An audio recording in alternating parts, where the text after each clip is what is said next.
Hello, hello, everybody. How are you doing?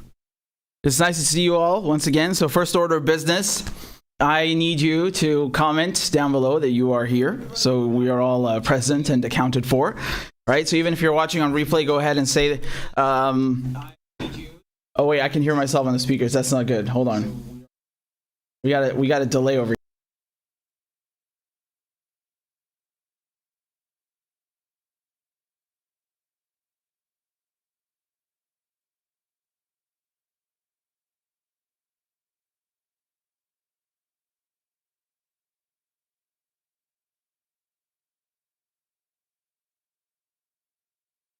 And there you go.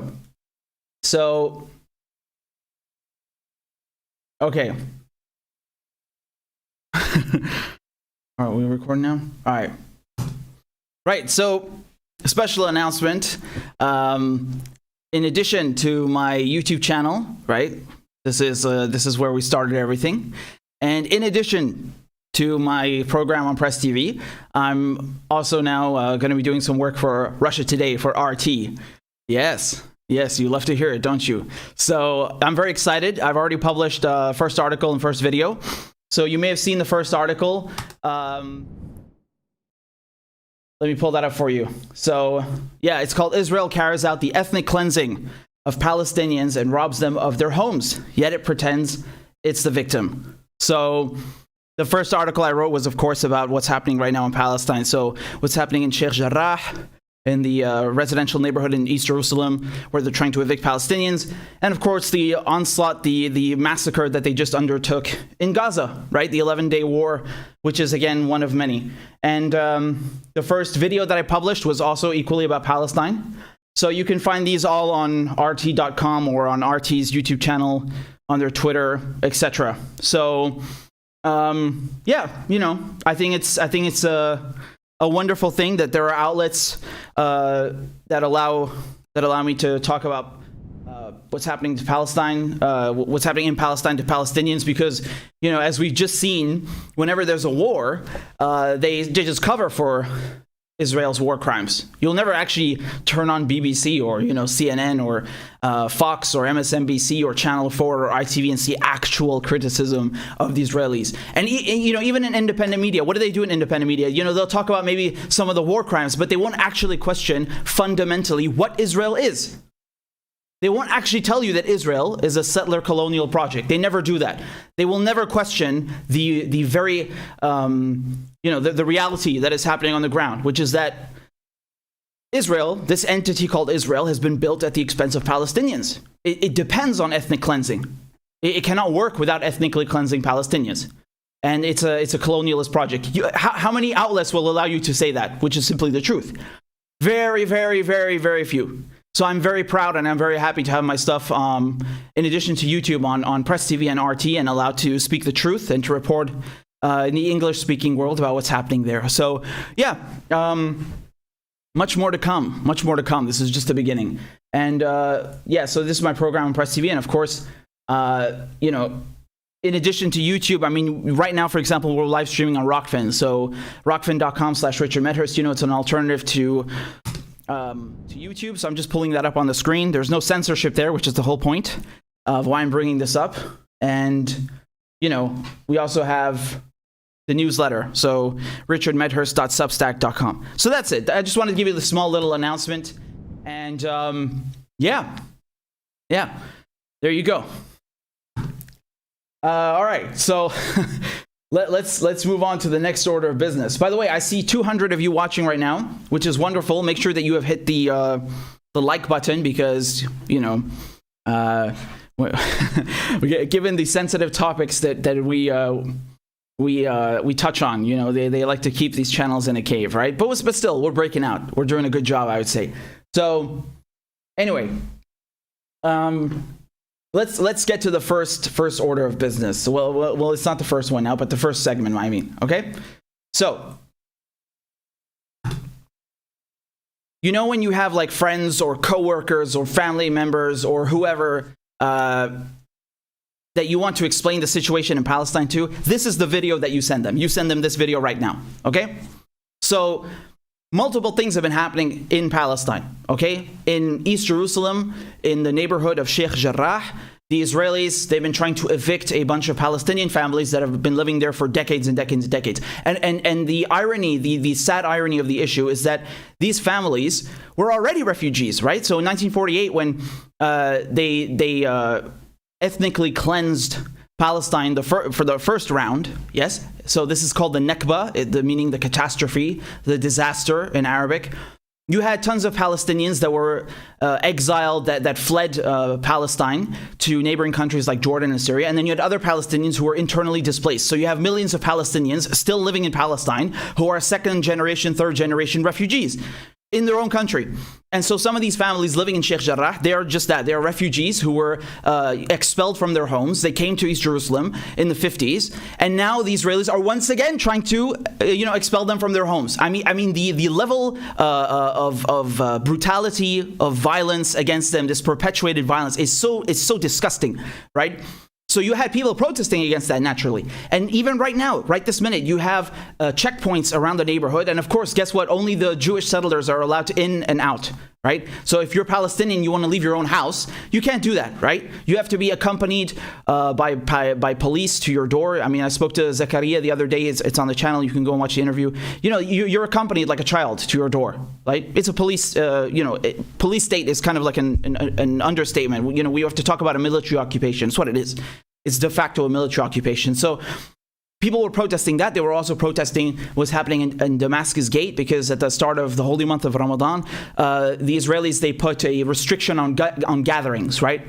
Yeah, Palestinians, you're not allowed to assemble here, right? So much for the only democracy in the Middle East, right? They love saying that about Israel, and then you see how they treat Palestinians. So those two protests against what's happening in Sheikh Jarrah, the evictions, and what was happening in Damascus Gate, they kind of became intertwined, right? And so what do the Israelis do? They crack down on the Palestinians, of course, right? They start using tear gas, stun grenades, rubber-coated bullets. And again, I mean, when you compare that to the ethnic cleansing and the bombings, it kind of pales in comparison. But it's just as much an atrocity as anything else, right? And it culminates on May 10th, when the Israelis, they stormed the Al-Aqsa Mosque. Again, Aqsa Mosque, this is the third holiest site in Islam. But they don't care. They just barge right in. They send the police right in. They start firing grenades inside of the mosque. I mean, it's during Ramadan, right? During prayer time. So, I mean, it's astonishing. We talked about this before. I just want to show you again some of the footage, right? Here.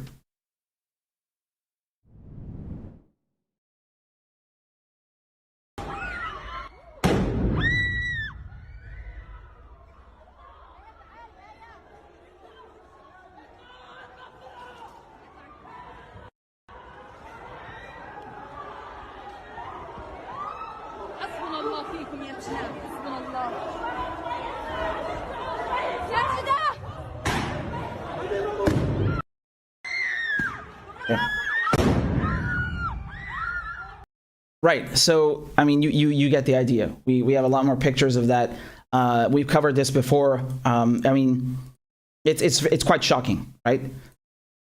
What they've done to the place. So, of course, in response, what happened is that Hamas, which rules the Gaza Strip, right? So you have the political party, Hamas, and then you have the Qassam Brigade, which is the military wing of Hamas. And so Hamas issued an ultimatum. They said to the Israelis, you get out of Al-Aqsa Mosque, you leave, or there will be repercussions. They will respond with rocket fire. And the Israelis, they didn't listen. They're like, no, we're not going anywhere. And so they responded with rocket fire, right? You have the Hamas firing rockets, and then Israel started bombing the Gaza Strip. For 11 days, they bombed the crap out of it. It's so violent that people thought it was going to be a ground invasion once again, because they had Operation Cast Lead in 2009, they had Operation Protective Edge in 2014. These names, they're synonymous with massacre. That's what it is. Thousands of Palestinians killed. The infrastructure is damaged so badly that it's still destroyed to this day, right? I mean, when we say Gaza is the world's largest open air prison, it's really an understatement. Yeah. So, in any case, the Israelis, they started bombing Gaza for 11 days and, doing airstrikes and also by land. Okay, so both by land and by air. And, again, this is unconfirmed, although I would not be surprised because they did this in 2009. I've seen video now of them using white phosphorus. Okay, so again, this is kind of like just because whether they use white phosphorus or not does not mean that they didn't commit any other war crimes. Yes. So what they've been doing, the Israelis, is they've been targeting infrastructure, right? So they've damaged the water system in Gaza so badly that you had sewage and human waste, everything that's in the sewer is coming out, overflowing onto the streets. You had hundreds of thousands of Palestinians who had their water supply cut off because they hit a desalination plant, right, to purify water. They also hit the electricity infrastructure. So, in Gaza, you have about 10 lines that deliver electricity. 6 of them were put out of action. Al-Shifa Hospital is the biggest hospital in Gaza. They bombed the road leading to the hospital, like making it harder for wounded and other people to get there. They also hit clinics belonging to the health ministry in Gaza. They hit clinics belonging to Doctors Without Borders. They even killed one of the most important doctors who works at Al-Shifa Hospital, and they killed him along with 12 other members of his extended family, right? Can you imagine? The guy's sitting in his home, and they just wiped out the entire family. And it's not the only one. There are several other families who have been completely wiped off the civil registry. They're gone. They vanished from existence in the blink of an eye. Several families. Right? And then Israel, of course, says that they're only targeting Hamas. Half the casualties are women and children. Right? And again, what is that? Does that mean the rest of them, they're all necessarily Hamas? No. They're men. Doesn't necessarily mean they're Hamas. But just to give you an idea, right? So in 2014, 65% of the casualties were civilians. 65%, right? So that's over 1,200. And now, this time, about half of the 240 plus, again, the figures keep rising, but it's roughly around 240. Half of them are women and children. So, it really begs the question, all this advanced military equipment, the $3.8 billion a year that Israel receives in military aid, what are they doing with that? They love to boast that they have one of the most advanced militaries in the world. And it's true, they do, right? They have some of the most advanced equipment. So, do they not know where they're dropping the bombs? I'm pretty sure they know where they're dropping the bombs. In 2018, when they were shooting Palestinian protesters in the knees and bragging about it, they said, the IDF on Twitter, they even said, we know where every bullet landed. That's what they said. They know exactly where this stuff is landing. They're not stupid. They even knew that in the Al Jazeera and Associated Press offices, which they also bombed with this 12-story building, they knew there's no Hamas in there. Right? There was no one in the building. It was evacuated. And you had video of them pleading on the phone, like, please do not bomb it. Let some of our journalists go in and take some stuff. And no, they don't care. They're bombing it. The whole building is gone, right? And of course, so the point here is that they're not killing Hamas, even though they say they are. And again, it's like they want to call resistance fighters terrorists. Because anyone who resists Israel is either a terrorist or an anti-Semite, right? You're either one of the two or maybe both of them, right? There's no anything is forbidden. These are the confines of discourse that are allowed about Israel. And so, they've massacred, I think, 60 plus children, around 66 children. Again, dozens of women. So the people killed have nothing to do with Hamas. You have 2,000 Palestinians that are wounded. You have the health infrastructure, water infrastructure, electricity infrastructure decimated. Who are they kidding? Honestly, who are they kidding? And they go and brag about this on Twitter, right? They make nice little infographics. Look, 200 terrorists neutralized. No, those were not terrorists. Half of them were women and children. But of course, the West doesn't care, right? What does the West do? They come and support them. So, in Austria, you had the Chancellor, Sebastian Kurz.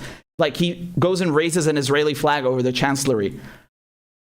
It's like a dick measuring contest. Who can support Israel the hardest, right? And then you had in the Czech Republic, they were raising an Israeli flag over Prague Castle, right? And of course, the Americans in the UN Security Council, what do they go and do? They block a statement condemning Israel. Well, the statement wasn't meant just to condemn Israel. It was calling for a ceasefire. And in the text, in the language, you had language condemning Israel. And so that was a no-go, right? You're not allowed to condemn Israel. That doesn't work. Bad doggy. You can't do that. So 3 times, I think it's at least 3 times, they blocked, the United States stepped in and blocked this call for a ceasefire, right? Again, people need to understand, like, we're in 2021. The military aid from the U.S., yes, it's very important. No, they're not going to say no to it. But one of the main reasons that they need the U.S. Is because of the permanent seat on the UN Security Council, right? And of course, it's like I said the other day when I was on with Margaret and Danny on Black Agenda Report, when we were talking about this. You know, Israel has 3 permanent seats on the UN Security Council. They have France, UK, and the US who cover for them. But even here, you had everyone in favor of this call for a ceasefire except the US, right? So the point here is that all these Western countries, they just, you know, they're groveling over Israel, trying to cover for them. It's like, oh, if you criticize them, you're anti-Semitic, and Israel has the right to defend itself, right? It's this diarrhea we keep hearing every time. Israel has the right to defend itself, but not Palestinians, because Palestinians are not humans according to them, so they don't have the right to self-defense. Yes, it's in their language. It's not hidden. They're just saying it to you in plain sight. You just have to listen, right? So Israelis have the right to defend themselves, but not Palestinians, right? Israel has a right to security, but not Palestinians. Right? So, you know, it culminates in a ceasefire, right? So Egypt brokered a ceasefire. This is on, I think it was Friday, May 21st. In any case, it was May 21st at 2 a.m. local time. That's when it kicked in. But until the last minute before the ceasefire kicked in, you had Israel still bombing targets, right? They got to get that little bit of bloodlust out there. So, you know, they had the ceasefire come into effect, and it's held since then. It's largely held. But, you know, hold on, I just want to show you one tweet before we move on to the next point. Just this is from Netanyahu on Twitter, right? He puts a bunch of emojis from all the countries that have been cucked by the Israeli lobby. So, you know, thank you for resolutely standing with the Zionist occupation and supporting our right to self-defense against terrorist attacks. Yeah, okay. So these are all the cucked nations, okay? Yes, it's a shame. It's a shame indeed. They've lost their sovereignty and brains. So, you know, they have the ceasefire kick in, and I swear to God, like, the next day after the ceasefire, I read a headline that Israel has stormed the Aqsa Mosque. And my first reaction, my instinct was that, oh, this is an old article. This is from 12 days ago, right? No. No. They went back to the compound. They went back to the mosque. Like they learned nothing, right? A war was started over this. And they go back in and do it again to provoke the Palestinians. I mean, this is so obviously an attempt to kind of push Hamas into violating the ceasefire, right? So, here, let me show you this. I mean, really, the stones, right? The stones, honestly.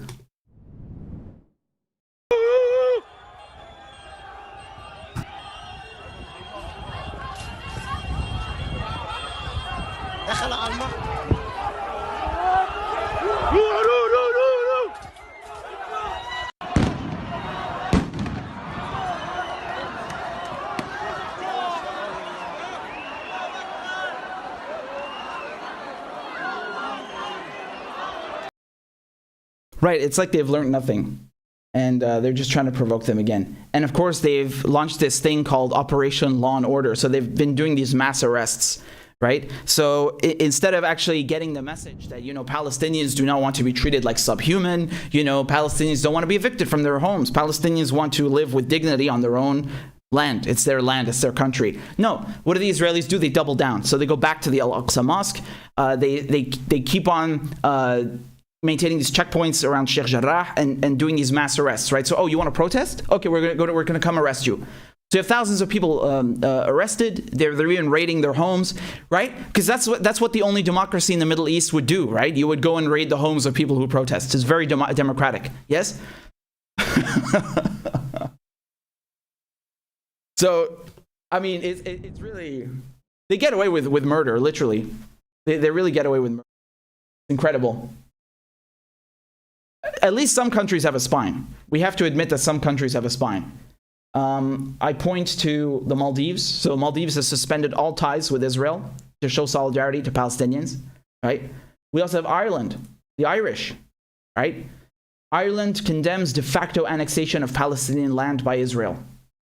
Okay, so they passed a motion in the parliament in Ireland recognizing the settlements, the illegal settlements, as a de facto annexation.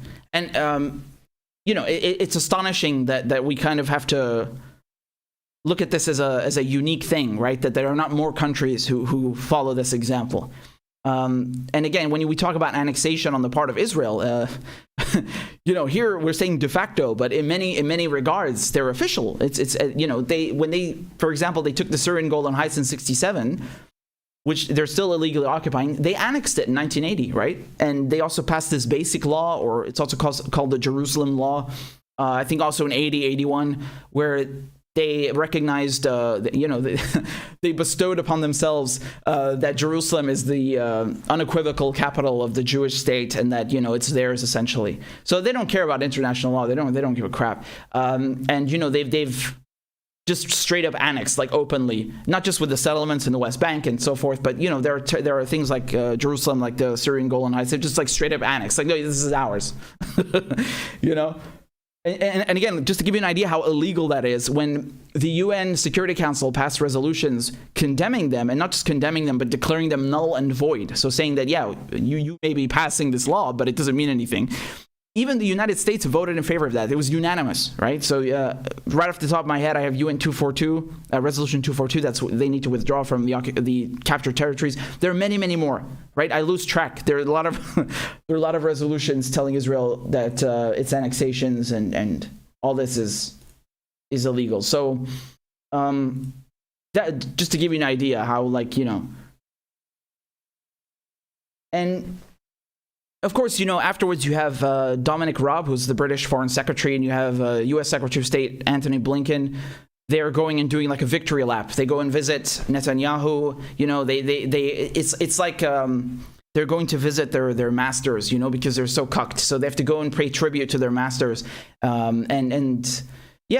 pat them on the head and say, thank you for defending us, right? Thank you for covering for our war crimes, our ethnic cleansing. Yeah, and it's nothing surprising. I mean, we're not surprised by this at all, right? The UK essentially created Israel. The United States continues to subsidize it, but it's all of these Western countries in general, and of course, unfortunately, some Arab countries. And they've been trying to do this thing. I think, So I interviewed Max Blumenthal. He wrote an article about it in the Grayzone, and they're doing this thing where they're trying to say what's happening in Palestine is bad, but we also need to condemn the rise in anti-Semitism. What do those two things have to do with each other? Like, they're trying to mix this in, right? They're trying to mix it in and make it look like people who oppose or support Palestine, like a big chunk of them happen to be anti-Semites. This is preposterous. This has nothing to do with the conversation. They're purposely trying to smear. They're trying to obfuscate what's happening. And again, Palestinians, in case you didn't know, are also Semites. Yes, Arabs, we are Semites as well. We speak a Semitic language. We are from this area. We are Semites, whether you like it or not. So, this is ridiculous to try and conflate the pro-Palestinian voices and movements with anti-Semitism. This is preposterous. Of course, you have some people who are really ignorant and racist, and who are anti-Semitic, but that's nothing to do with what we're talking about here. When we say that Palestinians want to have a state, they want to have their own land back, they want to live in dignity without being bombed by Israel. This has nothing to do with that, but they're trying purposely to mix this in and make it look like it's part of the pro-Palestinian movement, which is preposterous. And even Israel, they're trying to make this about Hamas. Hamas was founded in the 1980s, right? The Palestinian issue is much older than the 1980s, in case you didn't know. Yes? So this has nothing to do with Hamas. And as a matter of fact, they wanted Hamas to win. They've wanted this very much because they've been able to divide the Palestinians, of course, right? To sow to sow dissent and distrust between them, and also on the world stage in the media, they can, you see these Islamists, you see these terrorists, we are in the right and we were going to go and bomb Palestinians with impunity, right? It's a great alibi for them to continue their bloodbath and their occupation and their siege on Gaza. So This has nothing to do with that, right? And the Israelis, Netanyahu is claiming that, this 11-day onslaught, he managed to weaken Hamas. This is ridiculous. Hamas is probably at their strongest point ever, because now they've made, they've managed to strengthen their ties with Palestinians in Jerusalem, right? Because the whole point was that they were taking a stance, not for something in Gaza, but for Jerusalem, right? So that's actually strengthened their image in Palestine and with Palestinians and worldwide as well. I think there's been a real shift in public opinion. Again, I hope this is not just an illusion, but I genuinely feel there's been some shift in public opinion. I feel that more people have become sympathetic. And again, I talked about this with Max on my show on Press TV, so you go watch the episode. It's out today. That you have protests now in places like Florida and Kansas, places you would have never even thought would see pro-Palestinian marches. So that's very good. And you had 100,000 people out in the streets of London. That's big, man. If I'm not mistaken, those are the biggest protests since before the Iraq War. So it's nice, it's good, and keep that up, right? So we need to keep that up, keep up the pressure, because just because this 11-day attack is finished, it doesn't mean that the occupation is finished in Gaza, that the plans to evict people in Sheikh Jarrah are finished. As you can see, they're still mass arresting people in Jerusalem. They're still desecrating the Al-Aqsa Mosque. They have no respect for anyone else, right? If you're not Jewish, fuck you. They will come and shit on you. So, we need to keep the pressure up. We need to keep exposing Israel for what it is. It's a settler colonialist project. It's not a country. It's not some fucking victim. You can't receive billions of dollars in military aid from the U.S. and have a Navy and an Air Force and, some of the most advanced military equipment in the world, drones, and then attack a civilian population and pretend that you are the victim. I don't tolerate this nonsense, right? The oppressors are the Israelis. The oppressed are the Palestinians. It is that simple, People try to complicate this issue. They try to make it bigger than it is in the sense that, it's too complex to understand and it can never be resolved. And you have these idiots like Cenk Uygur saying that they're fighting over which sky god. This has nothing to do with religion. That is insanely embarrassing, right? He talks like a child. I think outside Democratic and Republican Party politics, he doesn't know his ass from his elbow. So, this is extremely insulting, and it's not even like an oversimplification. It's literally nothing to do with what's happening, right? So there you go. And it's just heartbreaking, right? This what just happened in Palestine now, what just happened in Gaza, this 11-day attack, it's the worst since 2014, right? And in 2014, they even beat what they did in 2009. I mean, yes, the death toll is lower, but you need to understand something, man. Gaza is under siege from Israel and Egypt. Israel controls everything that goes in. The Palestinians cannot leave Gaza. They're trapped.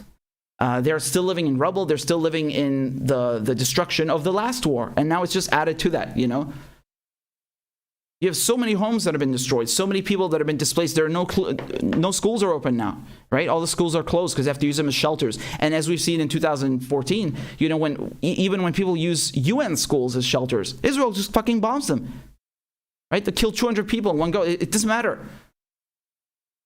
So, it doesn't matter that these Western governments are continuing to cover for Israel. I think most people are starting to wake up to see what Israel is.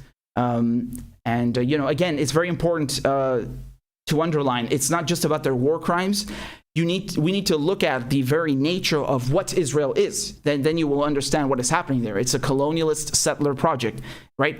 The whole point is to ethnically cleanse Palestine to make way for Jewish settlers from all over the world, right? You have people with dual nationalities who have like 2 fucking homes. Meanwhile, Palestinians don't even have one. They don't even have one nationality, right? Or at least as in terms of a passport. They cannot even travel. They're living under a brutal military occupation. So this is easily one of the biggest atrocities of the last century, of this century, right? What's happening there. Never forget that. Okay. So I don't know how long that segment was, but it's going up. We got 338 people watching. This is really very good. Make sure you hit the like button and comment because it helps with the algorithm. And thank you very much for that. So again, I highly implore you to go read my article on Russia Today, which I published last week, and it's specifically about what is happening in Palestine, right? So there you go. All right, give me a second here. And thank you for all your donations. I'll get to the super chats at the end, right? So, okay, just while I get ready for the next segment. There you go. So you can just scan that with your phone. And thank you to everyone who's supporting the show. I really appreciate it. And there's also links to Patreon and other stuff. It's going to be in the comments in the description. Don't worry about it. All right, so let's move on to the next segment. Give me a second.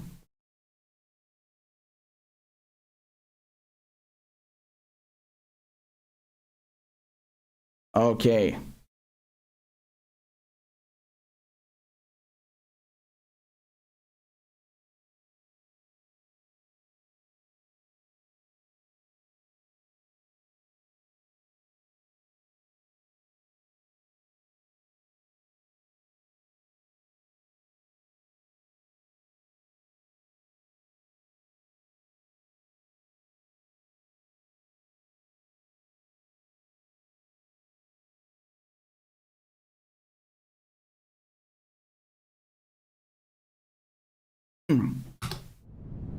All right, so let's get to the next segment, right? I know you guys have been waiting for this. I know you've been waiting for this. Oh yeah.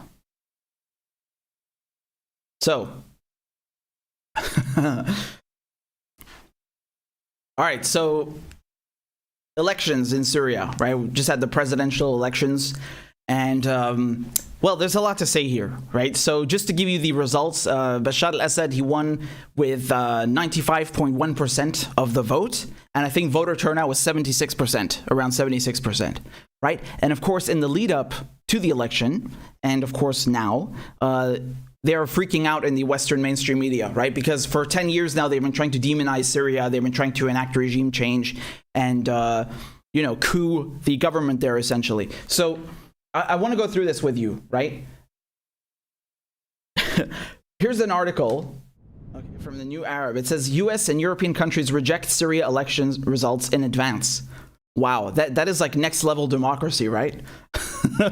So, Western members of the UN Security Council, led by the US, France, and Britain on Wednesday, rejected the outcome of Syria's 26 May presidential election in advance, a position denounced by Russia as unacceptable. Quote, the failure to enact a new constitution is proof positive that the so-called election on 26 May will be a sham, U.S. Ambassador to the UN, Linda Thomas-Greenfield, said during a monthly session of the UN Security Council on Syria. The regime, again, right, we have to go with the regime because Arab countries that are targeted for, regime change are regimes, not governments, right?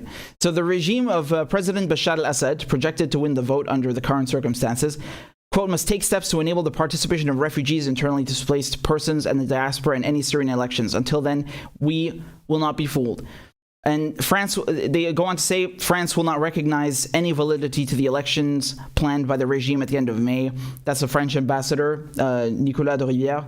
And without including Syrians abroad, quote, they will be held under the sole control of the regime without international supervision. So this is a very interesting thing to say because they're saying that, oh, well, there are Syrians abroad, in the diaspora, the refugees who have been excluded from voting, essentially, right? Yeah, by the West. Syrians were blocked from going into the embassy, into the consulate to vote by Germany, by Canada, right? So we have a list of countries here, right? Here you go. So these countries thought that it would be nice to stop Syrians from voting. So again, you have to think about what that means. They're not just saying, oh, we don't recognize the results of your election. They're saying, no, we're not even going to let you participate. I mean, can you think of how outrageous that is? I really want you to picture for 1 second. Could you imagine if there were Syrian police standing in front of the Canadian embassy and saying, no, you can't go in. You can't vote. All right? Or doing that to Germans, trying to vote in the German embassy. Like, could you imagine the outrage? They would call an emergency session at the UN Security Council. You'd have the entire mainstream media crying, and they would be like, oh my God, these brutal Arabs. Yeah, but it's okay when they do it to Syrians, right? Again, this is what people need to understand. This is my biggest gripe with all of this. There is an attack on Syrian sovereignty, okay? This entire conflict, this kind of behavior, They are treating Syria like it is still under colonial rule. I reject this. I do not tolerate this. This is unacceptable. I don't care what your intentions are. I don't care what no, I'm not tolerating this. Okay? They are trying to meddle in Arab affairs. And for hundreds of years, right? For hundreds of years, you have had Western colonizers, European colonizers, meddling in the affairs of Africans, of Arabs, and of course, many other places on the earth. I mean, the British Empire controlled 1/4 of the Earth's landmass, 1/4 of the Earth's population, right? Just a mere 100 years ago. So I am sick of this. I do not tolerate this. Okay? They are treating Syria like it is not even a country. They are trying to run the affairs of Syria. So this is unacceptable to me. And I just want to show you something from CNN. Okay? So let's watch this clip over here. Let's take a look. It's as if the last 10 years never happened. A defiant Bashar al-Assad running for an all but guaranteed fourth 7-year term in an election labeled a sham and illegitimate by the US and other countries. Running against two obscure government-sanctioned candidates, no one's expecting any surprises. After all, Assad claimed nearly 90% of the 2014 vote during a civil war that pitted his supporters against those who wanted to overthrow his regime. The international community should treat this, as I said, a non-event. It's absolutely not changing the economic conditions on the ground. It's not changing the political conditions on the ground. Syrians are just as oppressed. They will be just as oppressed on Thursday as they are today. After a decade of a war like no other the world has seen in generations, most of this broken country, with help from allies Russia and Iran, is back under Assad's control. But Syria today is a shadow of the country he inherited from his father more than 20 years ago. Syrians are facing a hunger crisis, the majority living in poverty. More than half can't afford a basic meal, according to the UN. Yeah, why do you think that's the case?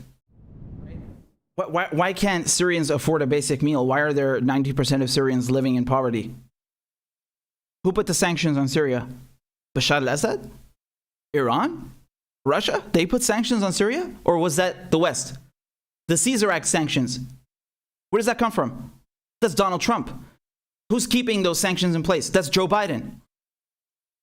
The European Union, all of these countries, they're not sanctioning Syria? They didn't cause this? I mean, this is preposterous. This is ridiculous. Dude, I've seen with my own eyes. When I used to go to Syria, so this is just up until the war, right? Every single year, all the time, things were improving. Infrastructure was improving. No more electricity cuts. You had running water. The infrastructure, public roads. Everything's being upgraded. Everyone could afford food. I never heard of bread lines. This is a result of U.S. sanctions. This is a result of Western sanctions. What does that have to do with the election? Like they're calling it a sham. Okay, can you explain how it's a sham? Right? Can you give me some valid criticisms that actually have something to do with this?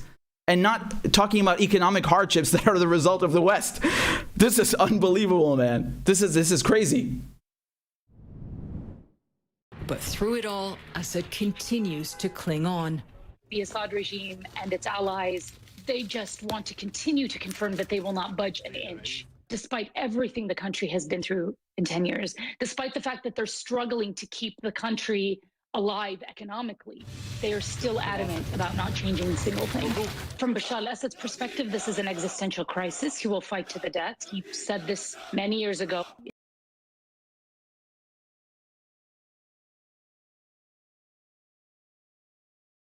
Okay, so this is a 10-minute report. If you want to turn your brain to mush, be my guest and go watch it on CNN, right? So they're going to have some guy on now in a second who says basically that, Syrians, they're forced to go to the polls and they have the secret service, which is the mukhabarat, watching them, right? And the best part, right?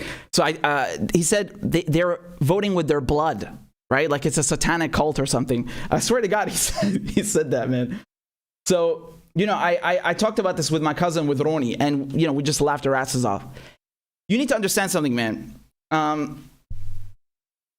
Whether you like Bashar al-Assad or not, or whether you even care about Syrian politics or not, the majority of Syrians support him.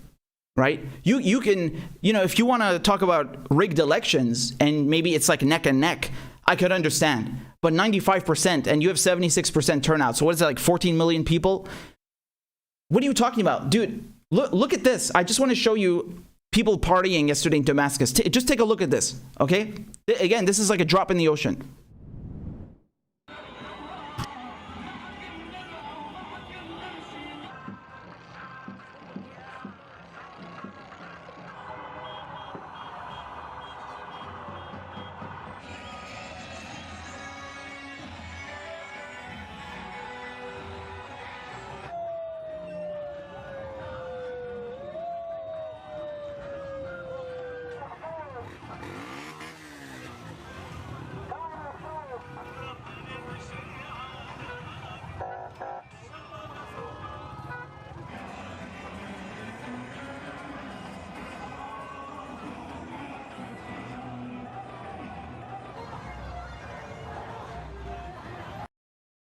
All right, so hold on. I want to show you a bit more because Ava Bartlett, she's over there right now, and she posted some footage that she filmed, right? So this is last night. She says in Umayyad Square, Saht al-Amawiyyin. Check this out. Whoops. Okay.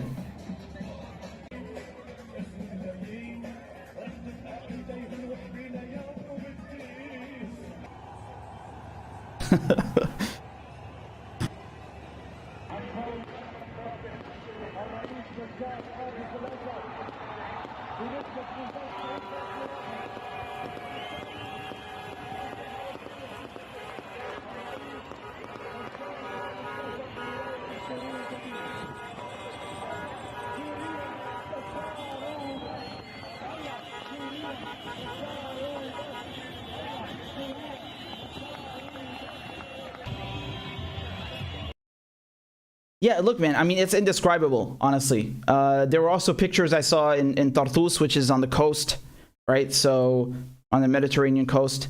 I don't really know what to say, man. I mean, I didn't need these pictures to tell you this already. We kind of know this stuff, you know?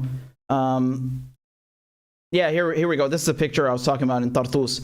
I mean, that's just ridiculous. I've never even seen that for a European politician. Never mind here. So I mean, this is just crazy, right? So look again. It's crazy because when you go and watch all of these reports on CNN or Deutsche Welle or any mainstream media, and they talk about the elections, they say, oh yeah, it's fraudulent, it's a sham. Yeah, but they don't tell you why. They didn't even mention what I just told you. They don't tell you that most Syrians support Bashar al-Assad. They don't tell you even the results of the vote. They didn't even say the voter turnout. Nothing. How can you talk about an election, any election, and not mention this thing? How can you say that? If you're reporting on it, I think you should show some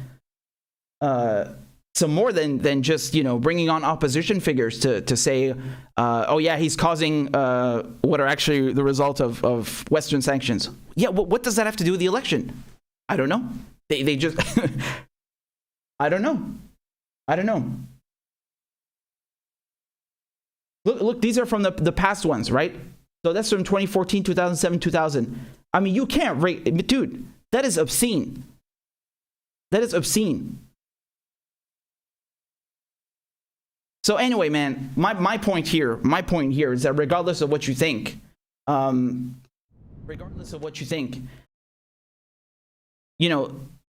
don't base what I'm telling you off of these figures alone. I'm telling you just from being a Syrian, from having seen how people are in the country. I'm telling you, most people support Bashar al-Assad. It's just the way it is. So you don't have to like that, but you can't deny it. You can make criticisms, but you can't deny this reality. I don't know what to tell you. That's the reality.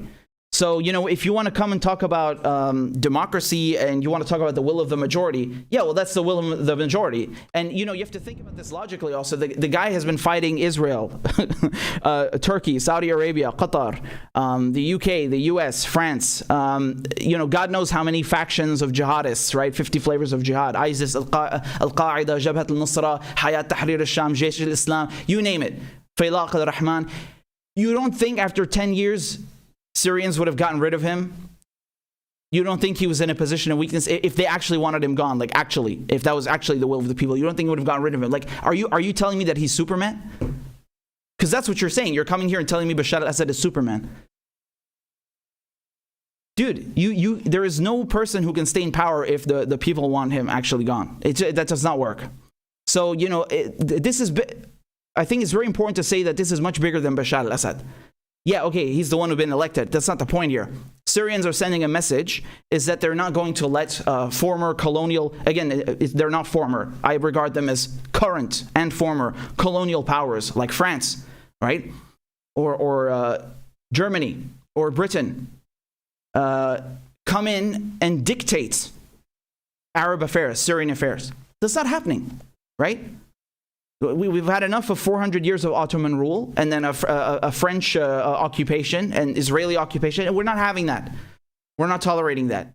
You know, just look at Iraq. Look at what they did to Iraq in the name of freedom and democracy. Does Iraq have freedom and democracy? We're in 2021. That war is almost 20 years old. It's still under occupation. Where's the freedom and democracy? Where is it? Bloodbath. That's what happened, a bloodbath. So don't come here and tell me that these countries like Britain, who is passing these authoritarian laws now, like the Spy Cops bill, the anti-protest bill, the overseas operations bill, that you know puts people like Julian Assange in jail. You want to tell me that's a liberal democracy? Really? You're telling me the UK has the right to talk about civil liberties and clean elections? Really? After what they did to Corbyn and the Labour Party, that's clean? You call that clean? You have no moral high ground. These countries have no right to talk about anyone, especially given their history. On top of the damage that they've already done, Syria is still living under the consequences of colonialism. And not just Syria, but many African countries, many Arab countries, many countries around the world are still living with the consequences of colonization. And you want us to accept even more colonization? You want us to accept even more Western influence?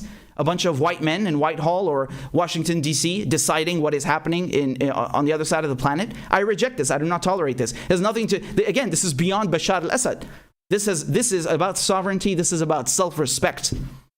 You understand this? And so, you know, they've also been talking about how when Bashar al-Assad went to cast his vote, he did it in Duma, okay? So, again, just geography lesson. Duma is, you know, very close to Damascus. It's in the countryside in Ghouta. So Ghouta is a bunch of farmland, you know.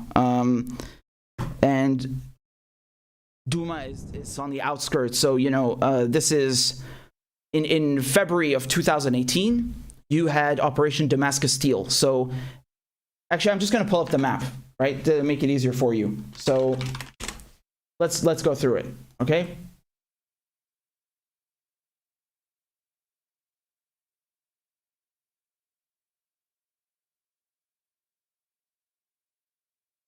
There you go. Okay, so now we're looking at Damascus. All right, Duma is over here. Okay, now for several years, you see this district over here called Jobar, right? Jobar and everything else here was under occupation from these jihadist groups, specifically Faylaq al-Rahman and Jaish al-Islam. And actually, those two groups are still out now in Idlib. You know, they're all the way in Idlib now.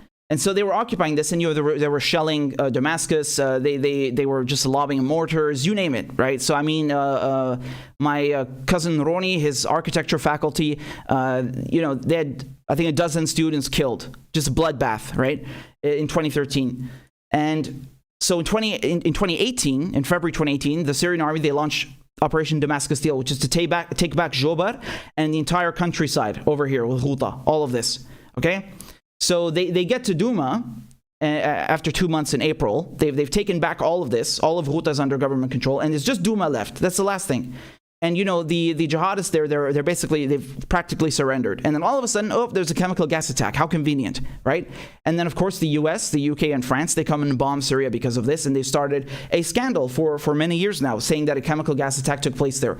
There was no chemical gas attack, right? I mean, just on principle alone, if you believe anything the US and the UK say about chemical weapons after Iraq, after they lied in 2003, you are a certified dunce. You have no credibility, you have no brain. But on top of that, we have concrete evidence that, I mean, there was no chemical gas attack, right? The actual scientists who were sent there by the Organization for the Prohibition of Chemical Weapons, the OPCW, they said nothing took place. How do we know this? Because we have the leaked documents from WikiLeaks, right? We have the internal emails with them saying, like, you know, you've redacted all our findings. The preliminary report is not what we found there, right? So this so-called gas cylinder was placed there manually. The toxicology reports do not, and the symptoms do not match with victims of a chlorine gas attack. I mean, again, I've reported extensively on this, right? Aaron Matej's reported extensively on this. We've covered this. We did a video together on the channel. Go and watch it. We broke down how strategically, militarily, this made no sense, and then also just from the documents alone. So there was no chemical gas attack there. But nonetheless, right now, because Bashar al-Assad went and cast a vote there, right? They're saying like, oh, look, he's bragging, he's gloating. He went back to the site of this chemical gas attack, which never took place.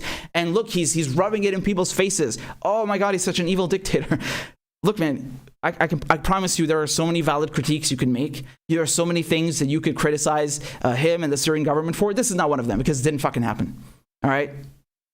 But of course, they need this because this is one of the things in their toolkit that they use to justify regime change, that they use to justify bombings, and they did it. UK, US, France bombed Syria. And they've been using this ever since, right? Obama said it's the red line. Yes? And look at what they did to Iraq. That's also over chemical weapons, over weapons of mass destruction. So this is a propaganda tool. There was no chemical gas attack in Duma. It didn't happen, right? April 2018. That's a farce. That's a lie. We have literally the scientists themselves, the fact-finding mission themselves, right? Henderson, the leader of the team. They've all come out. They've blown the whistle. So the OPCWs, they're completely discredited. And, you know, it doesn't matter. The media, the mainstream media, they operate in an entirely different dimension, a different plane of reality, right? Where facts literally do not matter because they're inconvenient. So they're going to keep peddling this until the end of time, right? You know, in the past, it used to be that a bombshell revelation like this would cause, you know, a mainstream outlet or any news outlet to issue a correction. Yes, they would come and say, well, you know, we messed up, and turns out this wasn't true. Even after Iraq, the New York Times issued an apology, which you can wipe your butt with because it's worthless. You killed 1 million Iraqis and now you apologize. That's not enough. And, you know, all of these, I think even the Washington Post, they all do these little apologies, right? As if that makes up for their banging the war drums and promoting war. Here, they're not even doing that, right? It's gone. It's out the window, right? The New York Times, they still have this thing up on their website, which is like some kind of 3D interactive thing of the alleged room where this gas attack happened, which you can explore, like some kind of educational kids website. Yeah, it's insane. It's still up there.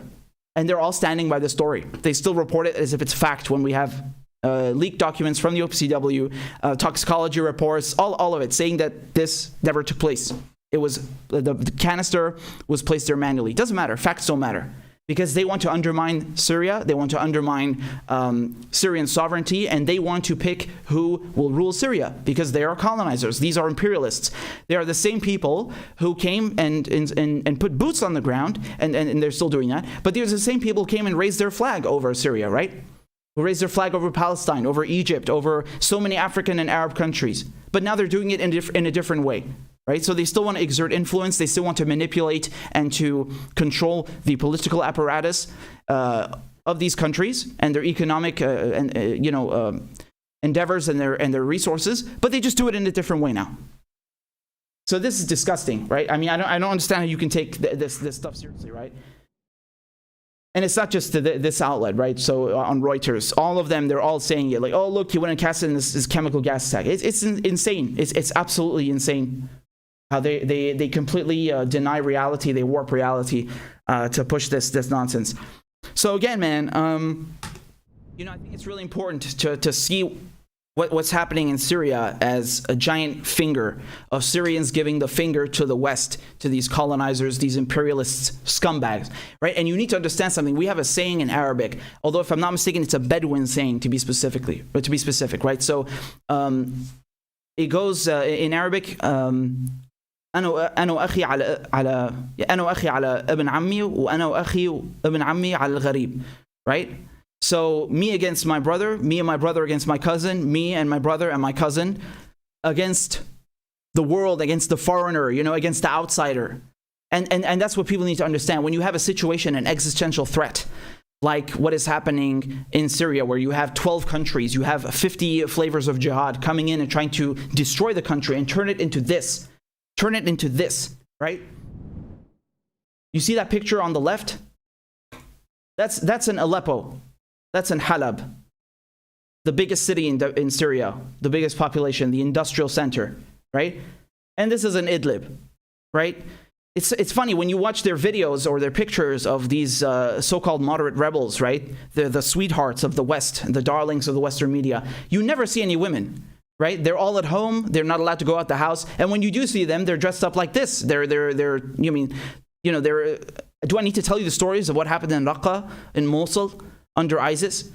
You think women have free rights in Idlib? It's astonishing, right? Because everything that they try to portray the moderate rebels as, they're westernized, right? With al-Jolani, for example, this scumbag terrorist, this Al-Qaeda terrorist who they dressed up in a suit, this monkey in a suit, right? They try to portray them as, oh, look, they're westernized. They have no problem with the West. They like us. We have some common ground.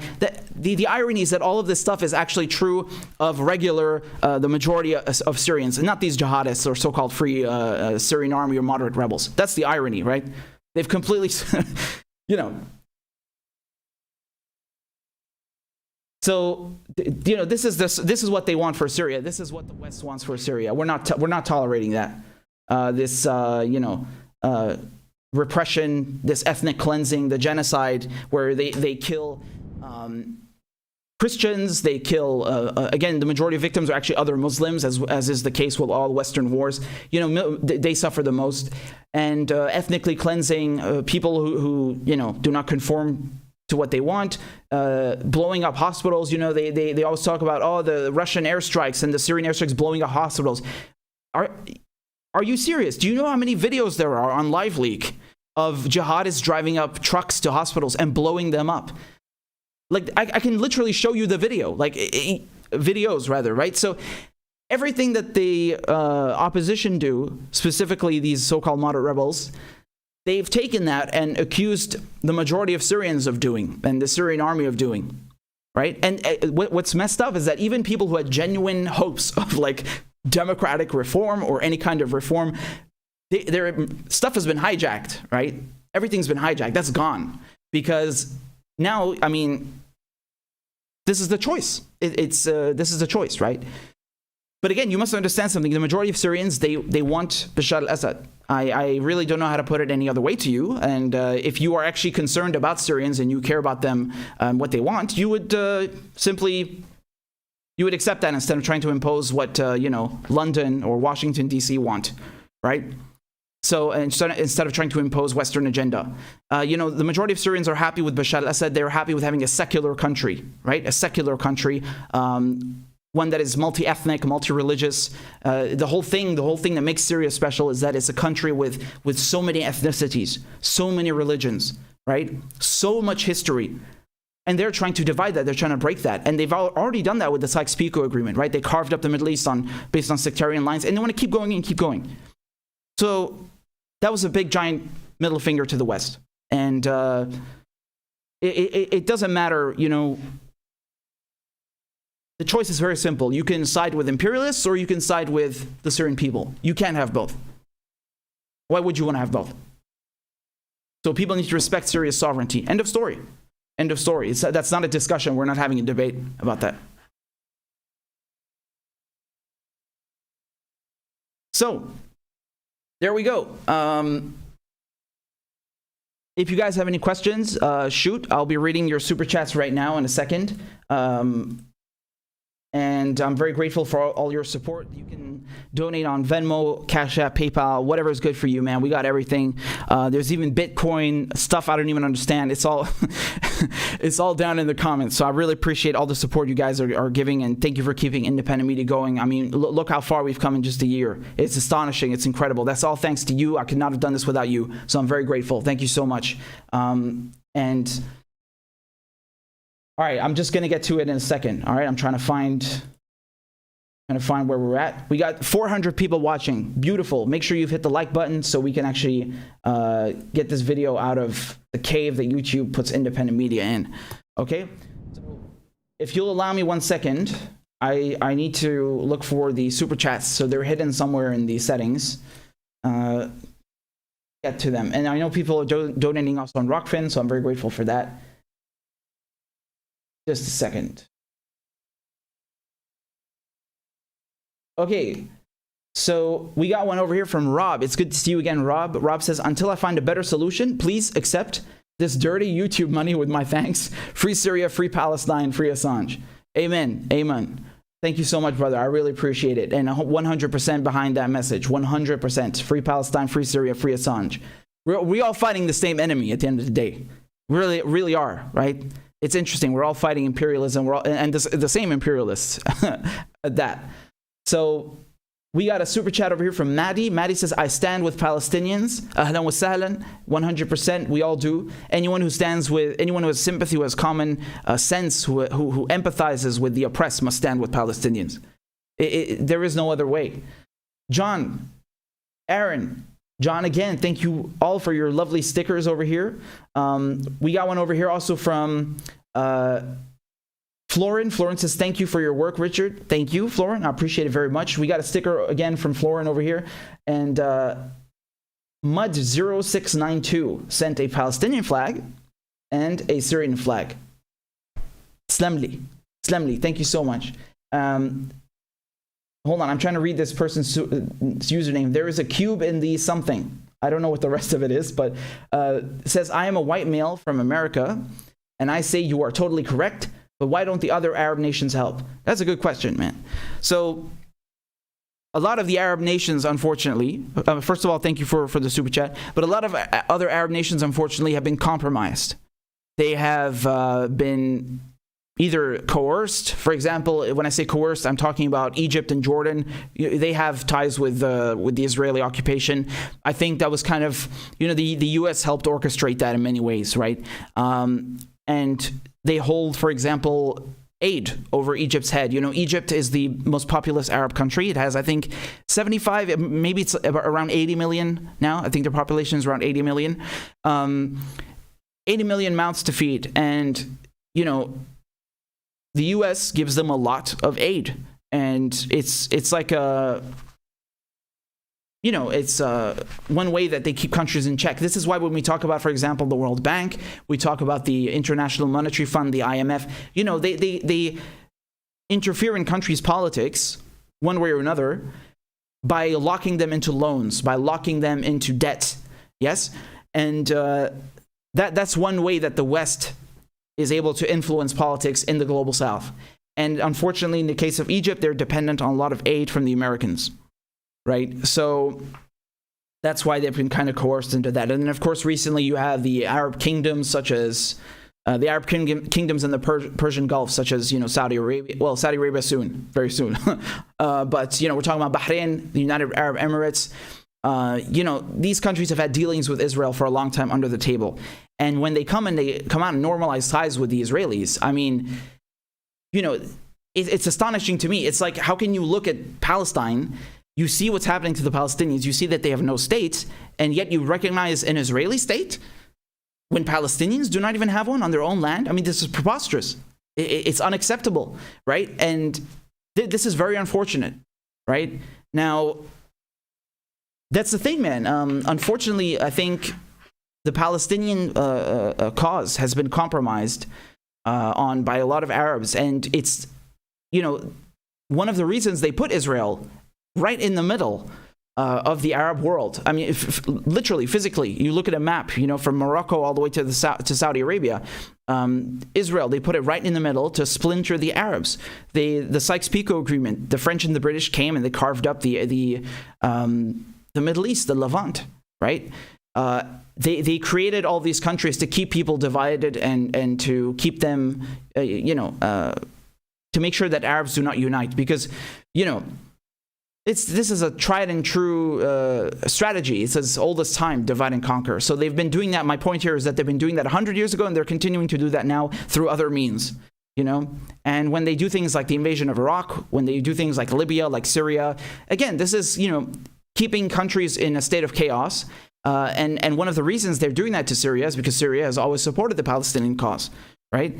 Of course, there have been issues internally, but I mean, in general, Syria is one of the only countries that actually still supports the Palestinian cause. Iran is another country, non-Arab country in the Middle East, and that's also one of the reasons why they are always after Iran. So, they want to create chaos in these countries to make sure that they can't help the Palestinians, and then the other ones, they go and try and do things like hold aid over their heads or just literally divide them up on a map. So, it's very unfortunate. So hold on, I'm just going to refresh this over here. We got a couple of super chats from Ali. Ali, thank you so much for the sticker. I appreciate it. Barack Obama says, do you have any hope for Palestine currently? When will Palestine be free? Well, I do have hope. I asked, when I was talking to Dina on my last episode, I asked her the same thing, right? And she said, as a Palestinian, so that's her, right? She's saying, as a Palestinian, you have to have hope, right?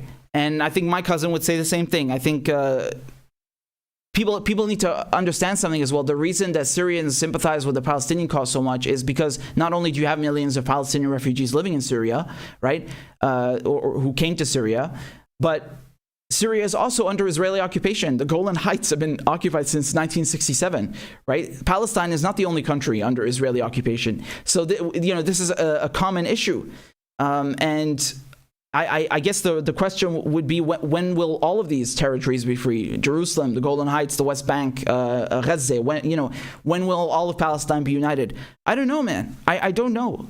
We've had 73 years of suffering. Or I should say the Palestinians. Yes, they've had 73 years of suffering, of brutal occupation, ethnic cleansing, genocide. I mean, the most horrific things imaginable, and it's still ongoing right now to this very minute. And it seems very hopeless sometimes, I know. But I think when you have countries like Syria, like Iran, like Venezuela, Cuba, Yemen, who continue to resist, like Lebanon, Iraq, these countries, they resist. And, whether that's on the battlefield or it's with the pen, it's important to do that because the Israelis take it seriously, right?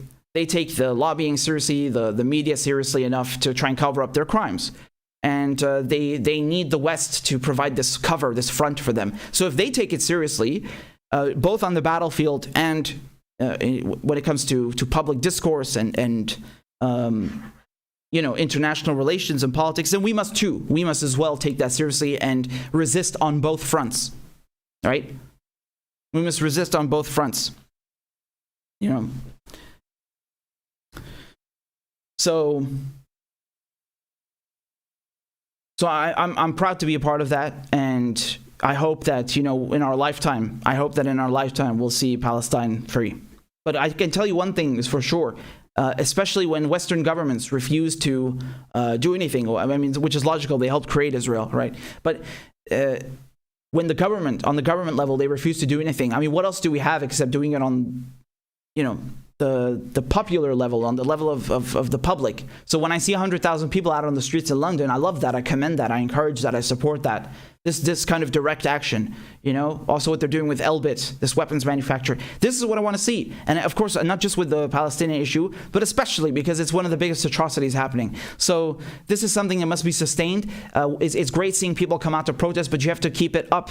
Right? It has to be sustained. It has to be continuous, right? If right now I make a video about Palestine and I make just one video, that doesn't accomplish anything, right? It has to be a sustained effort, a continuous effort of education, of raising awareness, of lobbying, of, pushing from down on up. So this is very important that we all do our bit, and it has to be a sustained effort, a continuous effort. So I hope that answers your question. I hope that's somewhat, somewhat motivational, or not just motivational, but not saying nice words, but actually encouraging, so things manifest. We also have some comments over here from Zencat. Says, thanks for your hard work and dedication, Richard. Viva Syria, viva Palestina. Amen. Amen. And I'm very grateful for your kind words and support. Thank you, Zencat. Janice Wolfgang says, free Syria, free Palestine. Thanks for the education. Thank you. And I appreciate that you put Syria with a $sign on the S, because, I think, I don't know about YouTube, but in PayPal, they locked my account because some of you were writing Syria in your notes. Yeah, so fortunately that's been fixed, but still it's a bit, I think it's a bit messed up, right? To say the least.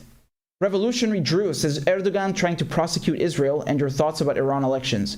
Well, Erdogan is all talk. I mean, I was just reading the other week that the Israelis have their boots made in Turkey, right? So, I mean, Erdogan, he tries to rally support and pretend like he's some kind of crusader, no pun intended, against the occupation in Palestine and whatever. No, he's not. He's not doing anything. Turkey is a NATO member. He would never dare try and upset them. Under the table, Turkey and Israel, they cooperate on a lot of things, right? They have, not even under the table. It's just out in the open. They have ties with each other. They have commerce, tourism. So, I mean, no, he's not doing anything. It's all talk. It's hot air. And again, they're fighting on the same side in Syria. You know this, right? So Erdogan is keeping Syria busy in the north and Israel in the south. And they're keeping Syria split and in chaos. And then the Americans in the northwest. Sorry, in the northeast, right? In Hasakeh, Deir ez-Zor, and Al-Tanaf. That's what it is. And Iran elections. So we have elections coming up, don't we? Next month in Iran, they have the presidential elections. Well, again, I think Rouhani, he can't run again, right? I think that there's a term limit, which you guys eloquently pointed out a few weeks ago. I mistakenly said otherwise. But yes, it's a term limit.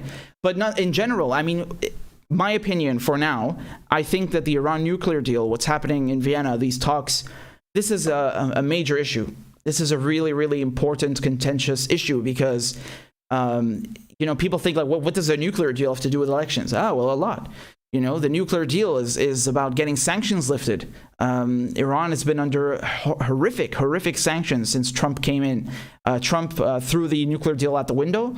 He specifically, purposely, expressly targeted their oil sector. Iran is, I think, their oil sector got hit by 3/4. I can't remember the exact figures. This is what's so hilarious. I've covered it more times than I can count, and then when you need it, it's not there. But no, just let's be clear here. The oil sector, it provides a lot of revenue to Iran, yes? Their oil exports. Iran is a major oil producer.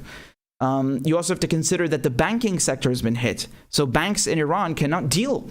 Well, no one will deal with them. They're cut off from the world. And of course, you also have... U.S. sanctions, when you read them, they say that, oh, yeah, of course, we provide exemptions for humanitarian aid. It's all nonsense. Companies, traders, merchants, they all become too afraid to deal with anyone under sanctions. So in the case of Yemen, for example, you remember that they wanted to put sanctions on Yemen. Pompeo did that in the last days, and it was lifted by Blinken, I think, right? So although they're still supporting Saudi, but those sanctions also said, yeah, we're going to provide exemptions. Yeah, but most food in Yemen does not come from, aid organizations. It comes from,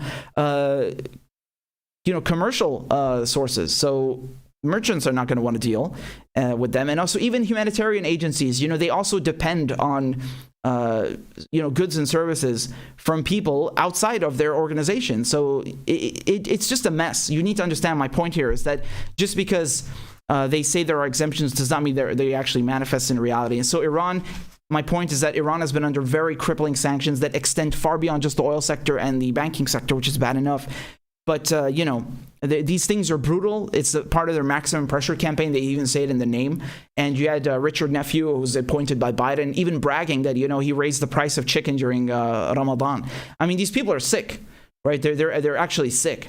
They're murderers. They killed people with sanctions. It's just as deadly as war. And so going back to my original point, these need to be lifted. Iranians have had enough of being subjected to this, and I fully sympathize with them. Right? On the one hand, you can't really blame the government because the United States is a bully. It's like you could have the best agreement on paper with the U.S., but then they'll go and rip it up the next day. You can't trust them. And with that said, Iran has done quite well in other domains. They've managed to actually sustain themselves and help others. You know, something admirable is how they've helped the Palestinians, for example, right? I mean, this is something else that I'll add into the segment about Palestine is that, you know, Hamas, they're at an extremely strong point now, and that's thanks to Iran. You know, they were able to fire, I think, 4,000 rockets at a much higher rate. You know, much bigger volume, much longer range, up to 250 kilometers. And, you know, this is thanks to support from Iran, because Iran, since the Islamic Revolution in 1979, a core pillar of that has been supporting the liberation of Palestine. And, you know, when it comes to the Yemenis, I also saw a video of, you know, Yemeni people, like from their rings down to their bullets, just donating everything to send money to Palestinians now. Think about that, because you know how little the Yemenis have. They've been under this brutal genocide from the Saudis since 2015. I mean, think of the conditions that they're living in, and even despite that, they go and help the Palestinians. And the same with Iranians, right? Iran is under also crippling sanctions, and they still go and help Syria. They still go and help Venezuela. They still go and help Palestine, right? So, you know, this is, it's very important to have solidarity. And this is why the resistance, it can't be defeated, man. Because, you know, we're people in Iran, people in Syria and Yemen and Iraq and Lebanon, Venezuela, Cuba, you know, we're all fighting for our sovereignty, for our land. We know the value of this land, right? Palestinians know the value of their land. They have no illusions about this. It's existential for them. It's life and death. And you can never buy that. You cannot get rid of that. You cannot...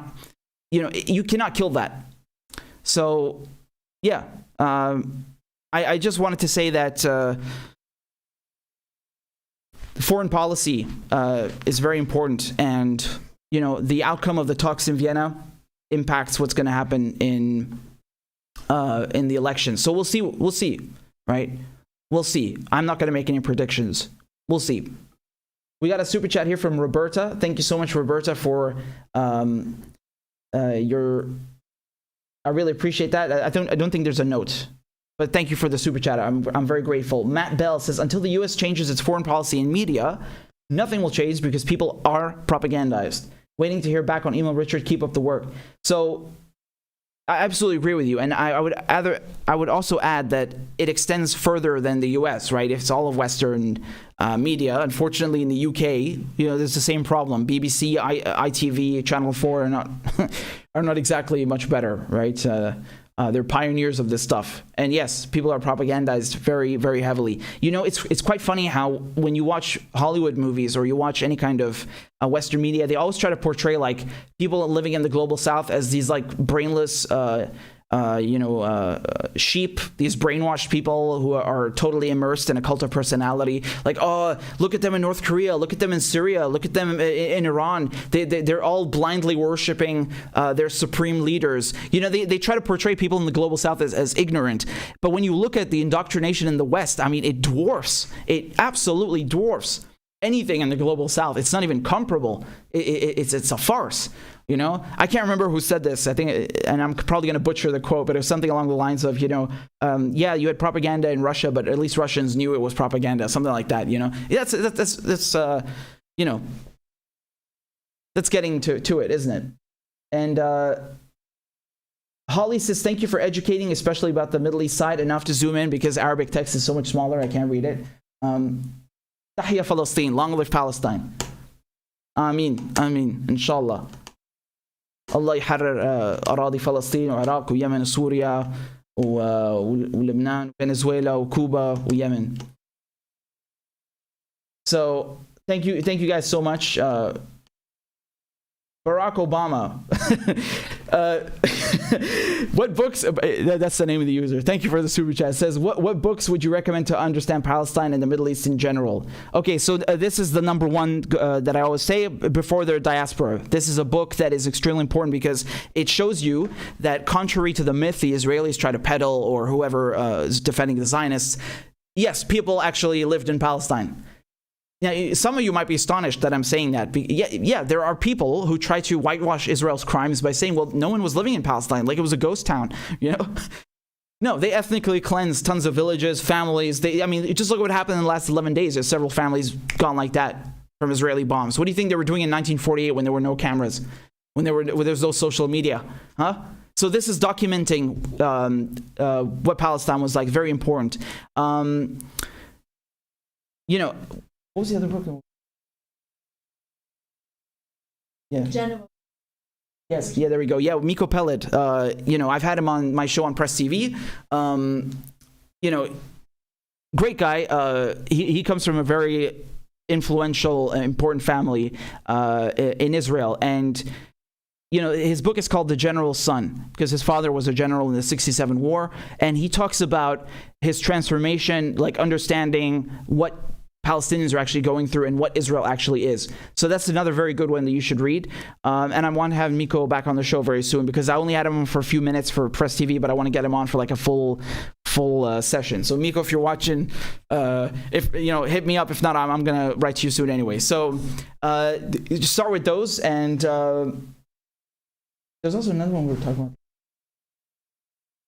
There we go. Yes, the ethnic cleansing of Palestine. Yes, so we're just conversing about that one the other day. There you go. Ethnic cleansing of Palestine, the General's Son, and Before Their Diaspora. Go with those. They'll give you a very good foundation. So we got one over here from Barack Obama again, I think. I can't read it. You got to give me a second because it's so zoomed in that I can't see the text. So we're trying to refresh here. Okay. Barack Obama says, wait, what happened to that girl that got shot in the spine by the IDF? Was there any coverage? She was in her room and the IDF shot her. Lol, is this a movie? So I think you were talking about a girl in Sheikh Jarrah. I saw the video. I think Sean King posted it the other day.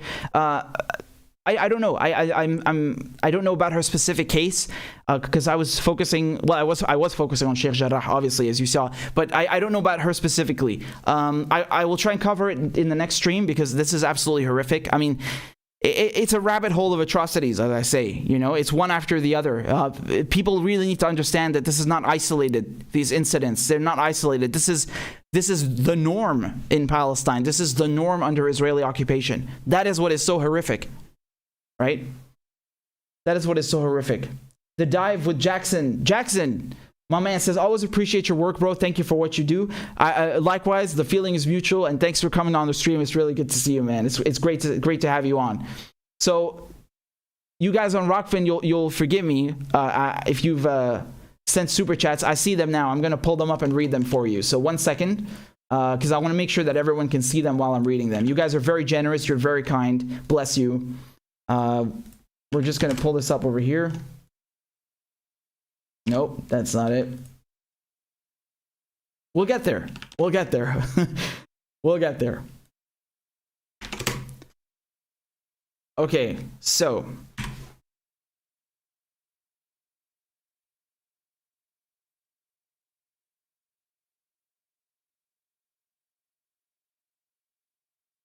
Okay, I for some reason. Yeah, okay. I got this. So you should be able to see it on the screen now. Okay. Yeah, we got a couple of super chats. I'm going to read them for you. Thank you to everyone who's watching on Rockfin, which is a free alternative to YouTube. Again, rokfin.com/RichardMedhurst.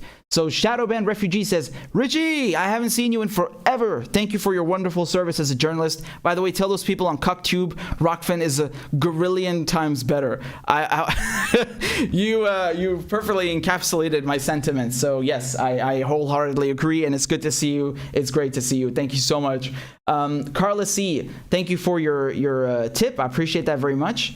Thomas Dickinson also sent one. Very nice. Says, glad to hear you are on RT and Press TV. You are one of the essentials. That's very flattering, very humbling. Thank you, Thomas. Thank you so much. Joannie Bug says, Richard Medhurst received a tip. Okay, no, that wasn't a note. Thank you for the tip. I really appreciate that, Joannie. I really appreciate that. So, yeah, that's actually a good comment. Hamas is like Antifa here in America. They need a boogeyman. Yeah, pretty much. Shadowband Refugee says, may the gods bless the United Syrian people with peace and prosperity, free from the attempted black flags and Saudi proxy monsters over Damascus. Free Syria, free Palestine, and I'm so incredibly grateful the Aramaic culture was saved in Syria by Syrians. Amen. That's a very important point. Because you speak of Aramaic. So Aramaic is the tongue that Jesus spoke, right? This is an old language. It's a dead language. It's a Semitic language. So Hebrew and Arabic, they both have roots in Aramaic. And there's a town in Syria. It's just outside Damascus. It's called Ma'lula. This is a very important town because the residents in Ma'lula still speak Aramaic, even though the majority of them are Muslim, and this is regarded as, at least now it's regarded more as, people say, oh, it's the language that Jesus spoke. Yeah, but they all still speak it, right? It's very beautiful. And there's a covenant there. There's a monastery, one of the oldest in the world, and there's also a covenant. And so in 2013, you had these jihadists. Guess who was commanding them? You remember Al-Jolani, that terrorist they're trying to rehabilitate now? Yeah, he was commanding them.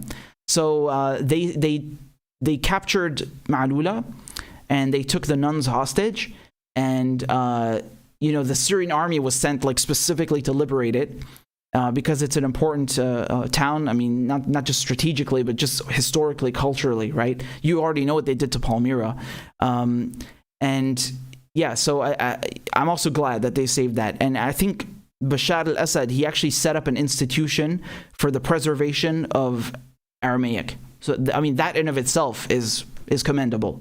I think anyone can agree on that because this is a dead language. And as you can see, the people who speak that language are at risk of, Western-funded terrorists. So Ma'lula is a really beautiful, beautiful, beautiful place. I've been there more times than I can count with all my cousins. I every time I'm in Syria, I go there and I miss it very, very much. Some of my best memories, some of my birthdays I spent there. It's just a beautiful place. It really is. So, yeah, just wanted to say that since we're speaking about Aramaic, right? Nero says, where did you get that scarf? It's gorgeous. So that's a great question. I will gladly plug it. There is a place in Palestine, okay, the only place in Palestine, that makes these, Hirbawi, okay, Hirbawi, and their website is hirbawi.ps, right, hirbawi.ps, and they ship worldwide. You can get them in Europe, in the US, and these are real authentic Palestinian scarves, and it's the only place left in Palestine that makes them, right, and I think I posted a picture on Instagram where I was flexing with them, right? Because I've got half their collection, right? I really love them. I love colors. I love these scarves, they shouted me out, so that was very nice. I appreciate that. Again, no connection to them. I don't get anything from this. I'm just happy to promote Palestinian business, and especially something so beautiful and something that is very important for the preservation of Arabic and Palestinian culture. So definitely go and get some, go and support them, and I'll do another giveaway soon, okay? So I think that was it. I think that was it for the tips. I'm just scrolling in again. To see, we got one here over from MHC. MHC says, following the recent Aaron Matei versus TYT thing, it's weird to think how TYT was what led me away from neoliberalism, and that a lot of people I follow now, for example, Ron Placone, Graham Elwood, Jordan Sheridan, Jimmy Dore, were a part of that network to some degree. Feels like all that happened in a parallel universe. Yeah, I understand what you're saying. Yes, I understand. I mean, the other day I saw what Cenk is saying about the Palestinian issue, about the Israeli occupation, and I mean it's hard to find the words. I actually covered.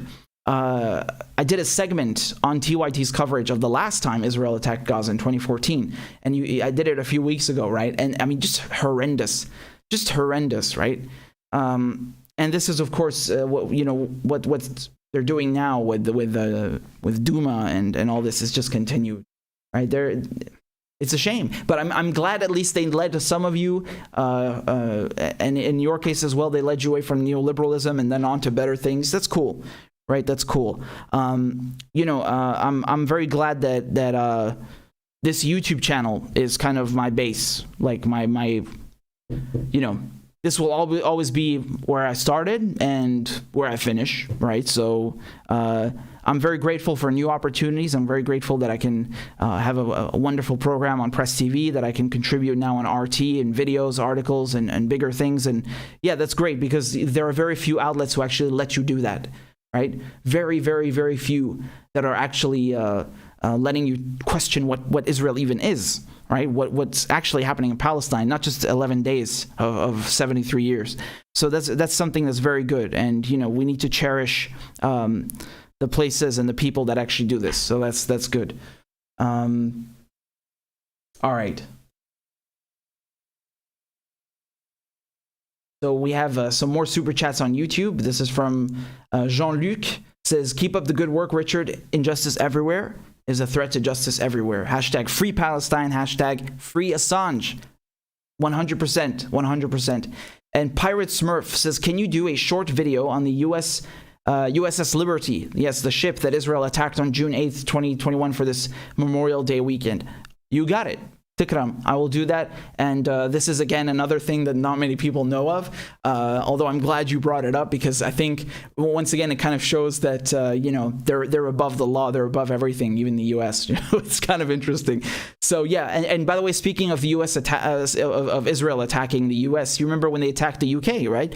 People need to understand something. The Israeli occupation forces, their army, yes, it has its roots in these paramilitary groups that were composed of, you know, Jewish immigrants from Europe. They would go to Palestine when it was still a British mandate, and they created these paramilitary groups like Haganah, and you know, the names changed and it became bigger and bigger. So you know, one point it's called Hashomer, Haganah, and it ultimately became the so-called IDF, right?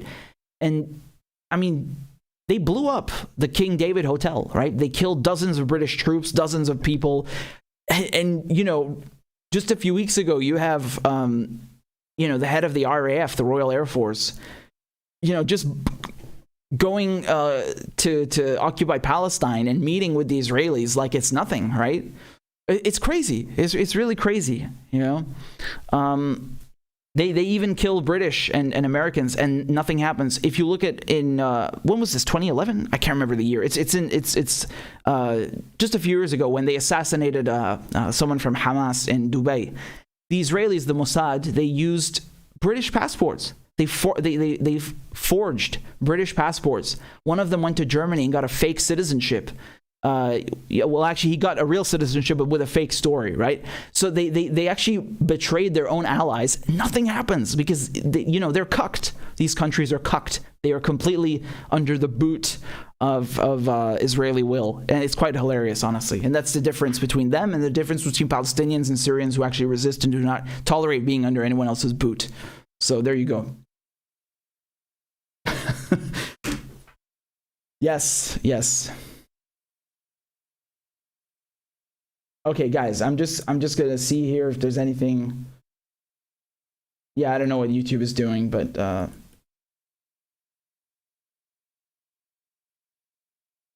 yeah. Give me a second over here. We got a super chat from Aiden on Venmo. Aiden says, "Would you consider inviting Ryan Dawson on your show? This man will shock the most brainwashed normies into sanity." So. Hold on a second. I don't think I'm too familiar with Ryan Dawson. So I need to look into what he's covering. But you know, I had recently the Palestinian ambassador and then a resident of Sheikh Jarrah. So I wanted to focus mainly on Palestine because that's really nothing you could ever cover enough anyway. But yeah, I'm gonna have some more special guests on soon, and I'll look into this. And I always appreciate when you guys send me suggestions. And of course, you can also lobby other people to come on. So that's no worries. So thank you for that, Aiden. And I hope you sent this a while ago, so I hope you're here to hear it. But yeah, all right, guys. So if there's nothing else, then that's that for me. And I'm really grateful that you guys tuned in. Remember, you can find more stuff on Rockfin, so make sure you go and sign up there. It's completely free. You know, I'm live streaming on Rockfin All of the segments, all of the videos are uploaded on Rockfin. You just need to make an account, an email account, but it's free. You just register with an email. It's totally free. As you can see here, I'm going to show you. Yeah, everything is here. All the videos, and there you go. If you want to support the show, it's on Rockfin, it's $10 a month, but it's not just me you would be supporting. It's supporting everyone else who's doing independent media. I mean, I can just show you, like, on Free Thinking Media, look who you've got over here. You've got Jimmy Dore, you've got Kim Iverson, you've got Nico, Combo Couch, Graham Elwood, Lee Camp, yours truly, Abby Martin, Ron Placone, Unauthorized Disclosure. There's so many people here, right? So it's definitely worth signing up, and you would be supporting all of them, and it's $10 a month, and there are no ads anyway. So yeah, rockfin.com/RichardMedhurst. And thank you for donating on PayPal and Cash App and Venmo, whatever. I really appreciate your support. Thank you for keeping independent media going. You know, we wouldn't have gotten to this point without you, so I'm very grateful. Thank you so much. And yeah, all the links will be below. Make sure you sign up on Substack. We're writing articles. So richardmedhurst.substack.com. And yeah.